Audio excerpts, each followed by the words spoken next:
দ্বিপাক্ষিক সম্পর্ককে কৌশলগত অংশীদারিত্বে উন্নীত করল ভারত ও নিউজিল্যান্ড। অকল্যান্ডের প্রধানমন্ত্রী ক্রিস্টোফার লাক্সনের সাথে ভারতের প্রধানমন্ত্রী নরেন্দ্র মোদীর বৈঠকে এই সিদ্ধান্ত নেওয়া হয়।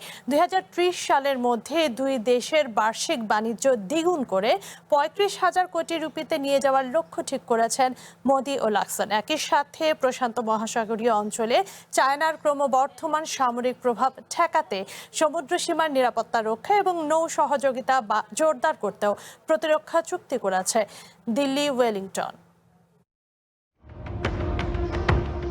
3 দেশ সফরের শেষ ধাপে নিউজিল্যান্ডের অকল্যান্ডে যান ভারতের প্রধানমন্ত্রী নরেন্দ্র মোদী। ভারতের সাথে মুক্ত বাণিজ্য চুক্তি নিয়ে নিউজিল্যান্ডের অভ্যন্তরীণ রাজনীতিতে তীব্র বিতর্ক এবং ভারতীয় অভিবাসী বিরোধী মনোভাবের মধ্যে দেশটিতে সফর করছেন তিনি।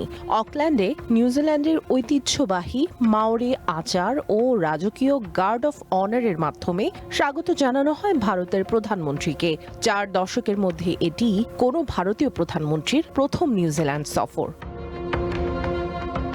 আনুষ্ঠানিক অভ্যর্থনা শেষে নিউজিল্যান্ডের প্রধানমন্ত্রী ক্রিস্টোফার লাক্সনের সাথে বৈঠক করেন নরেন্দ্র মোদী। বৈঠকের পর এক যৌথ সংবাদ সম্মেলনে দ্বিপাক্ষিক সম্পর্ককে কৌশলগত অংশীদারিত্বে উন্নীত করার আনুষ্ঠানিক ঘোষণা দেন দুই সরকার প্রধান। নিউজিল্যান্ডের প্রধানমন্ত্রী ক্রিস্টোফার লাক্সন এই চুক্তিকে বড় মাইল ফলক হিসেবে আখ্যা দেন।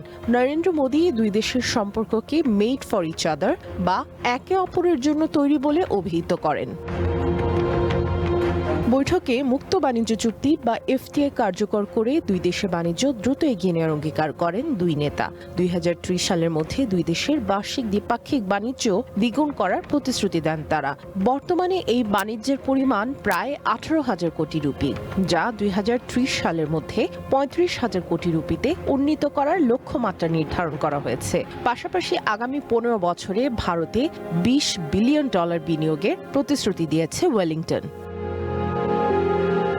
তবে সম্প্রতি নিউজিল্যান্ডে ভারতীয় অভিবাসী বিরোধী মনোভাব জোরালো হয়েছে। এছাড়া ভারতের সাথে মুক্ত বাণিজ্য চুক্তি নিয়ে নিউজিল্যান্ডের ক্ষমতাসীন জোট সরকারের ভেতরেই টানাপোড়েন চলছে। কিন্তু এরপরও ওশেনিয়া অঞ্চলে নিজেদের কৌশলগত উপস্থিতি বাড়াতে ভারতের দিকেই ঝুঁকছে নিউজিল্যান্ড।